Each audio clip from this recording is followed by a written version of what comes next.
Hi guys, it's Tuesday morning. It is 20 after 7. I'm actually just in the bathroom at the clinic. It opens in 10 minutes. I'm heading in. I have to get my blood work and my ultrasound redone to see how my body's reacting to the Sims, the medication. So hopefully all goes well. I will definitely let you guys know. I have to go straight from here to work because I start work at 7:30 technically. So I'll probably just shoot a quick video as I walk to work and give you guys an update. All right, chat later. Bye. It is 7:43. I just finished. I actually did not have an ultrasound.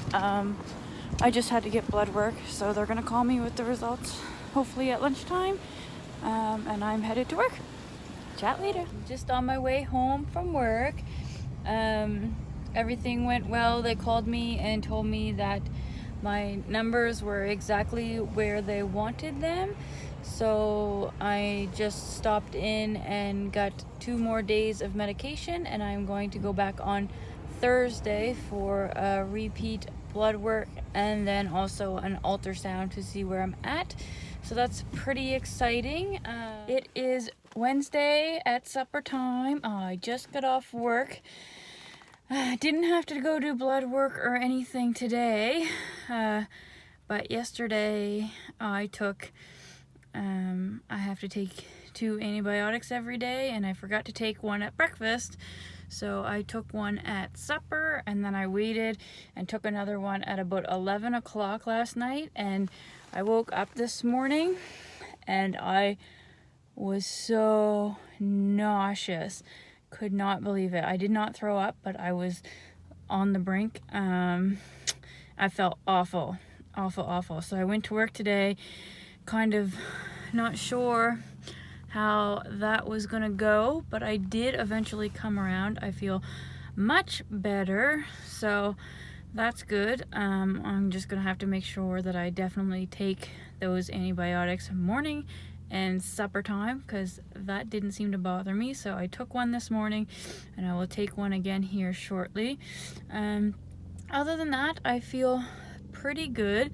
I am starting, today will be the 6th day that I do the injections.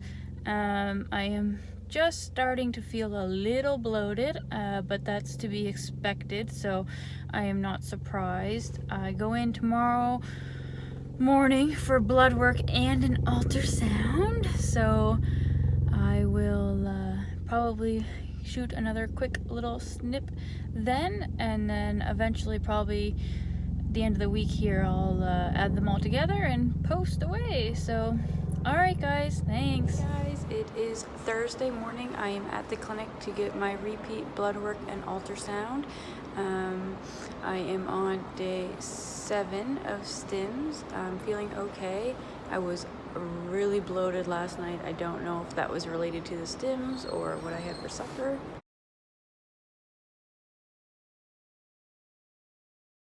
You guys can see because it's pretty wild. So I'm at the clinic. It's like 10 after 7. They open at 7:30. I came nice and early because they are first come, first serve, and I have to get to work after this. Today, I am actually just transitioning jobs. I just got a new job, and my new job is closer to home, but it's about an hour and a bit away from the clinic. So I got up this morning early, drove into the city. Hopefully we'll get in here first, and then I have to drive an hour and a bit back to work. My other job that I do should be done actually this week or next. I'm only doing 1 or 2 days a week at. That is close to the clinic, so it is convenient when I work there, but that is actually my old job. I'm just filling in for a little bit, so hopefully I get in here quick. Guys, I just left the clinic. I also just recorded like a 3-minute video thinking it was recording, but it was not. I actually just took a picture. So go me. So I'm going to do it again. So I just got into my car from the clinic. I did not videotape it. It was kind of rushed. I was the first one there, so I literally walked in, I went pee, they did my blood work, I went across the hall, there was a nurse waiting for me, took my pants and stuff off, jumped on the table and did the ultrasound. So everything went okay. I'm a little disappointed. I only had 7 follicles on one side and 6 on the other, which kind of threw me off because I actually, at my baseline last Thursday, I had 12 on one side and 9 on the other. So I actually have less follicles than I did at baseline. So I'm not sure what's up with that. She said not to worry about it. She just said sometimes people are slower to get started. Anyways, kind of a little disappointing, not a huge deal. She said not to stress. She said I probably was just one of those people that took a little bit to get started. She couldn't say for certain, but she said the doctor might want to up my medication. On the bright side, the follicles that I did have were good size, so that's good. So what they want is 3 follicles that are over 17 millimeters, and I already had one that was of that size. So she said that was good, that I had one really good one in there, and then hopefully the other ones will come. So yeah, we'll see. I'm not like crushed or anything, but I just, for some reason in my head, I thought I was gonna go in there and have like 20 or something. Like I thought, because I had so many the first time when I did my first ultrasound, the nurse was like, oh wow, you have so many, this is great, you're gonna do great, like wow, 12 is a lot and on one side. And so anyway, so we'll see what they decide to do and when I go back and how it goes. Yeah, a little bummed, but it's all right. I think maybe we'll see, maybe they'll up my meds and then hopefully I'll kind of come along here and everything will work out. She said the number is not really the most important thing. She said luckily you're 28, so even it really only takes one good egg, and she says I think most of your eggs or all of your eggs will be of good quality because of your age. She said it's different than when you come in and you're, in your 40s and you want to get lots of eggs because you know that the quality is going to be not as great, so you want lots of eggs to choose from. But she said when you're younger, you have that on your side so that even if you don't get as many eggs, the quality of those eggs that you get are better because of your age. So I mean, if you think about it that way, it only takes one, so I guess that's good. That made me feel a little better. I just still wish there was a few more, because I know once they retrieve them and then they fertilize them, A, not all of them fertilize, B, not all of them will last until the embryo stage, which is the 5th day after they're fertilized. And see, some of them could not be normal. They could have abnormalities and stuff. So obviously the more you have, the better. So I was hoping to get a lot because I want to A, have a lot to pick from, and B, I would like to freeze some so that we have them for future children, so we don't have to go through this part again and this expense again. So see what they say when they call. Hopefully they up my meds, and then when I go in next time, hopefully I have a little bit better results. All right, guys.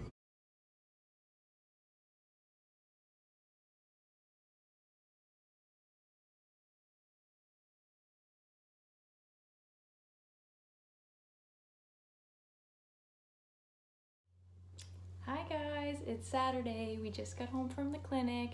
I got my ultrasound and my blood work redone, and they're actually really happy with my results from everything, and I actually have to go back tomorrow morning, which means I'm getting close. They think I'm gonna be close enough that tonight will be my last stims. Tomorrow I'll go and get checked, and if everything is on course, then they are actually going to get me to do my trigger shot tomorrow, which is the shot that you do to release the eggs so they can do surgery to get them. And then my retrieval is going to be Tuesday morning. So that's what they're thinking. They won't be able to say for sure until tomorrow, but they seemed pretty confident that that's the way it was going to be. I didn't necessarily have more follicles than I did, but just the ones that I had were looking really good. They were happy with how they looked and the size that they were.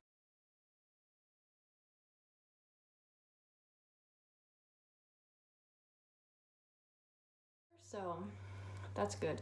I was stressed about the amount, but earlier, as you saw on Thursday, I was really stressed about the amount of eggs, but you know what? I think the amount is less important. I think it's the quality and how those follicles, I should say, are doing. So I'm really starting to get excited. So if my retrieval does end up being on Tuesday, I guess, would be the 22nd, which is actually Corey's birthday. So kind of sucks to be him. He has to spend his birthday at the clinic and taking care of me after my surgery, which isn't ideal, but he seems okay with it. I felt bad just because I wanted his birthday to be kind of more about him, and I wanted to celebrate it this year. Normally birthdays are like kind of whatever once you turn into an adult, but his birthday last year, the timing of this all is crazy, but his birthday last year was actually the day that we found out that there was major issues with our first pregnancy, our first stillborn son Calvin. So his birthday last year really sucked. It was like the worst day of our lives. So that's kind of too bad, but he doesn't seem to mind. I'm a little anxious about the timing of everything. It's really strange. The 25th will actually be 1 year since we had Calvin, so it will be Calvin's birthday. And so that's like kind of a heavy milestone for both of us, and so it feels really strange to me that on what would be my son's first birthday, I'm doing IVF, basically getting new eggs taken out and fertilizing them and then putting new potential baby inside of me. It's a really weird feeling. I feel like I can't win, which I mean is fine. I just feel like even if the IVF works, it's gonna be obviously really happy, but it's gonna be kind of sad because I'm pregnant with another baby and I don't have Calvin. But then I feel like also if it doesn't work, I'm gonna be really sad too, because it ended up being the same week as kind of Calvin's 1 year kind of birthday, if you will. So there's a lot of like really weird emotions going on, but I think that's normal. Anyone that is gone through a loss or stillbirth or even any grieving knows that that first year is kind of weird, and that you have waves of grief that come and go, and kind of that's how it works. So it's a heavy week for us here, but we are excited. I don't want, if it doesn't work, I do not want this baby to not be celebrated because of their older brother. So either or, we won't find out if it worked until February anyway, so at least there's that. But it's definitely gonna be a bit of a week. On the bright side though, I think before we were knee deep into the IVF, kind of in I guess summer, August, September, even November, December time frame, like really before we got right into the IVF, I was my mental health was like getting pretty poor. I mean, it had been poor, but I was really in a rut. I was really depressed, and I was not leaving my house, and I just felt really alone and isolated. And so I think the IVF has kind of helped me a little bit, because it's given me some hope after losing Calvin, and it's giving me something to focus on. I'm aware that the year mark is coming up, but I've been so focused on this IVF stuff that it has kind of lightened the blow, maybe, of a year, if you will. This in no way means that if I have another baby, it'll replace or kind of take Calvin's place, but it does give me something to kind of look forward to, which is important when you're going through grief and you feel like you have no purpose and no reason to get up in the morning. This is giving me a little bit of kind of a light, I guess, if you will. I'm always going to miss Kelvin forever. No matter if I have 10 other kids or 1 other kid or no other kids, I will miss Kelvin all the same. So I think people know that. But anyways, it's a big week. It's just a big week. I'm rambling on. So I will go tomorrow, which will be Sunday, and we'll find out for sure. But they're pretty sure my retrieval is going to be Tuesday, and then they will put the embryo in on Sunday, and then I have to wait 16 days before I can get my blood test to find out if it worked or not. So that is going to be the longest 2-week wait of my life. But that's okay. We'll make it through. We've made it through many of other 2-week waits before.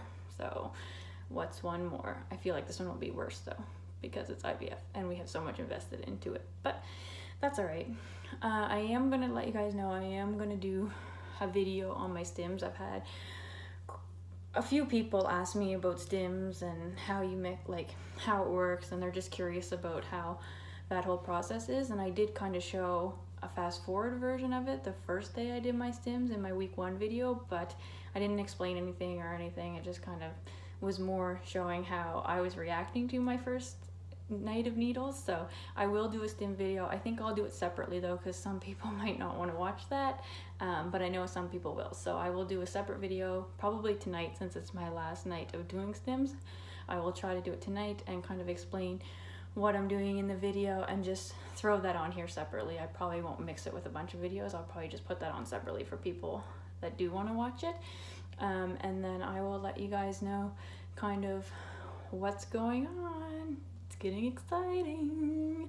So if you are liking the content of the vlog, I know I'm not the best at it, but I feel like I am maybe getting a little better. I've learned that you have to put your camera in landscape, not kind of the other way, because they don't upload to YouTube when they're kind of up and down. So I've started doing landscape, which is harder for me to film myself, but that's all right.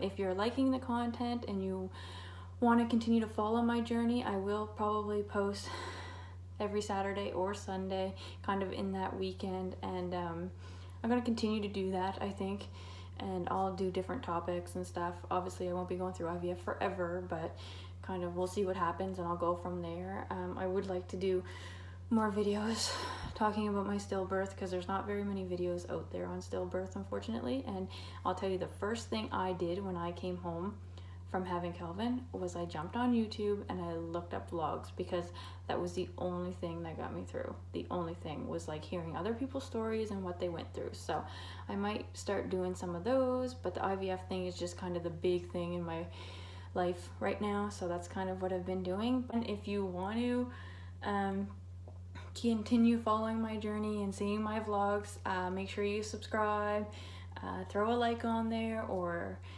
put a comment if you have any questions or want to know anything. I'd love to hear from you guys. All right, bye.